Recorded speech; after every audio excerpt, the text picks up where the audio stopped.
To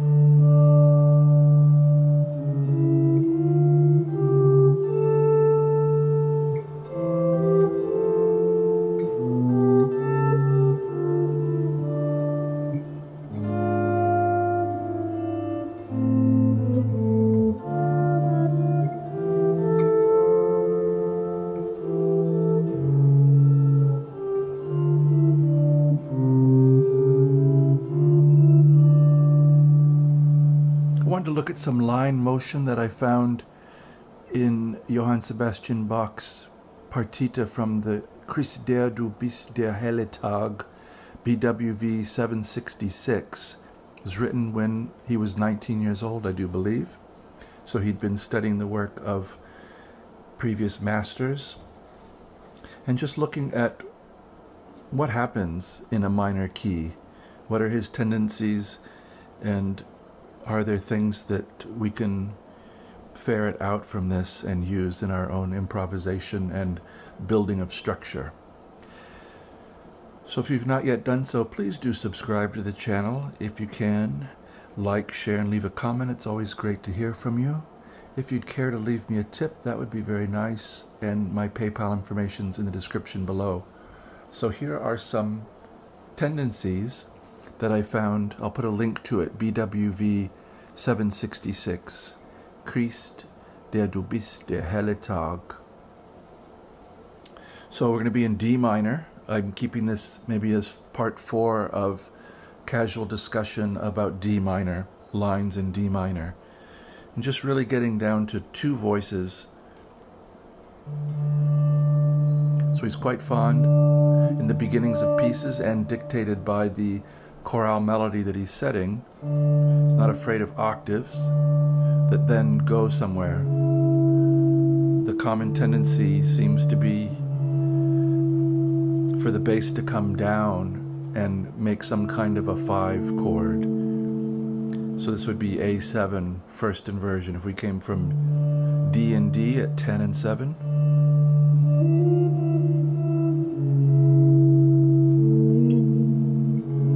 C sharp and E, meaning A7 basically, could be diminished, could be A7 flat 9, but right now it's just C sharp and E.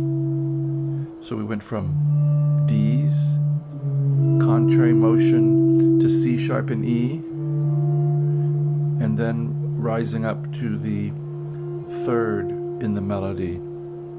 This is 10 and 10, D and F.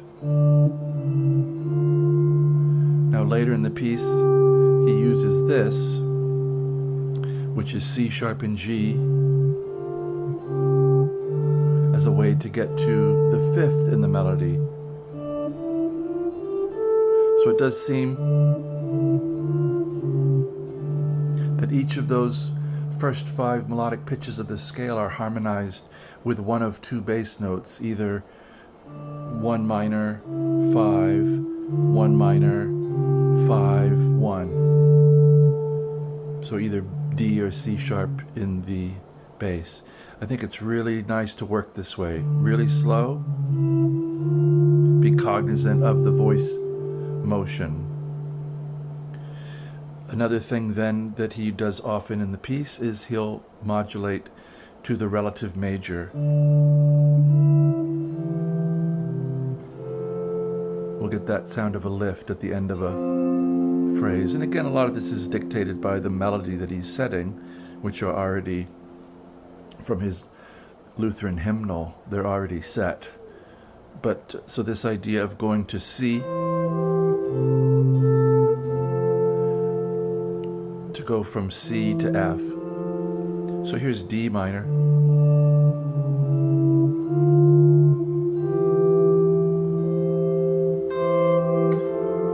And then rising up to C over E.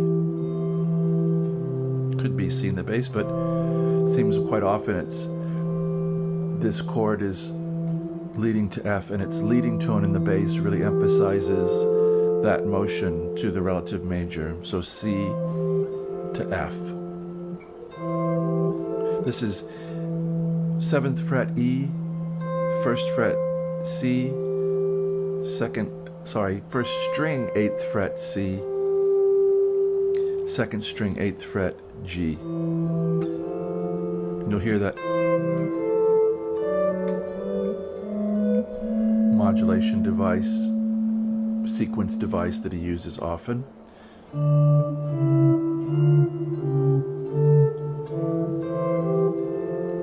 We'd get up to F.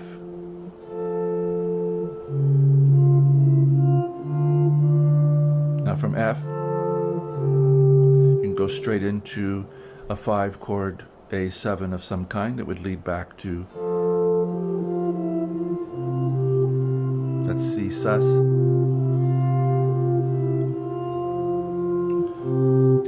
C and G, 8 and 8. F is the sus4. Here's E, 9th fret, 10th fret, F.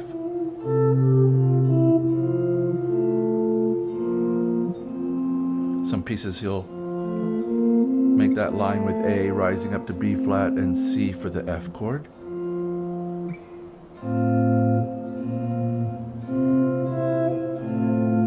That kind of sound where here's F first inversion, A, C, F, 5, 5, 6.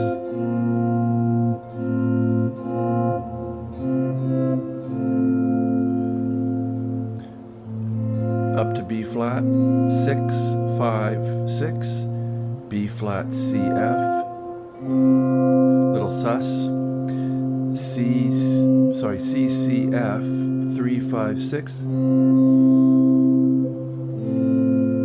First inversion F chord if you'd like, 5, 3, 5, 6.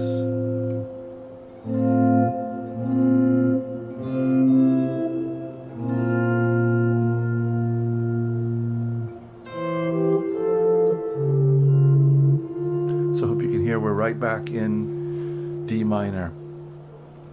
Another thing that would happen then is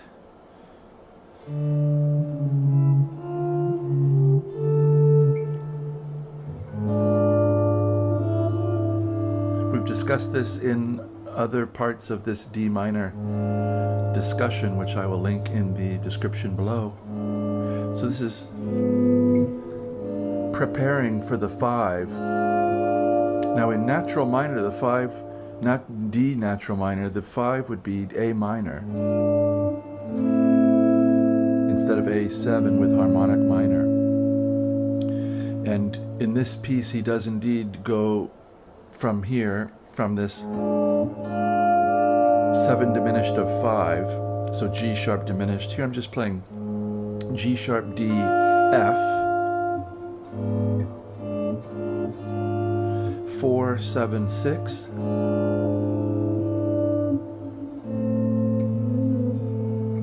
That's what really wants to happen, is another kind of contrary motion. 4 and 7 to 5 and 5, A and C, G sharp D,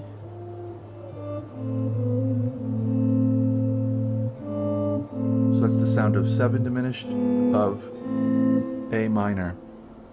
And it's a nice, it's a gentle thing to do, to go from all of this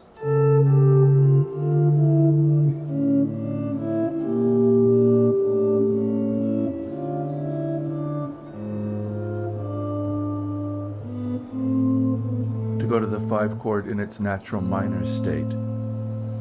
Another thing that happens is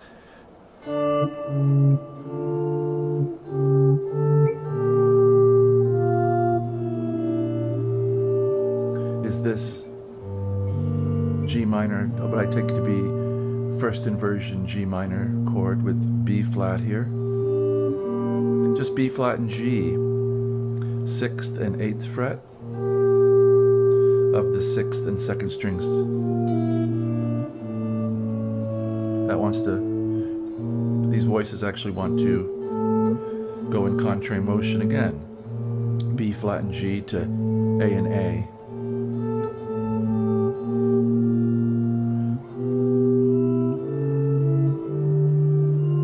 If we follow that idea that A, B flat, we can get melodic minor, B and G,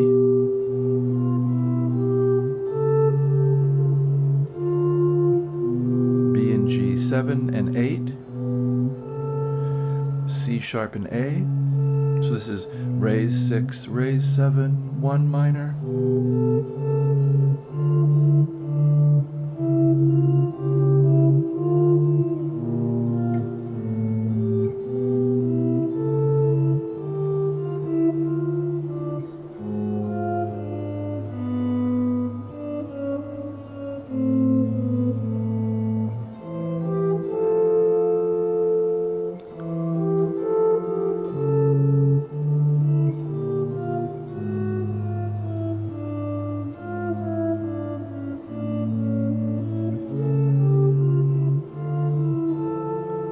So I hope some of these shapes are interesting, some of these sounds appeal to your ear, and that you can follow up. I'll put the links to the other 3 parts of this, what seems to be ongoing discussion about lines in D minor, in the comments. And as always, sincerely, I wish you a very good day.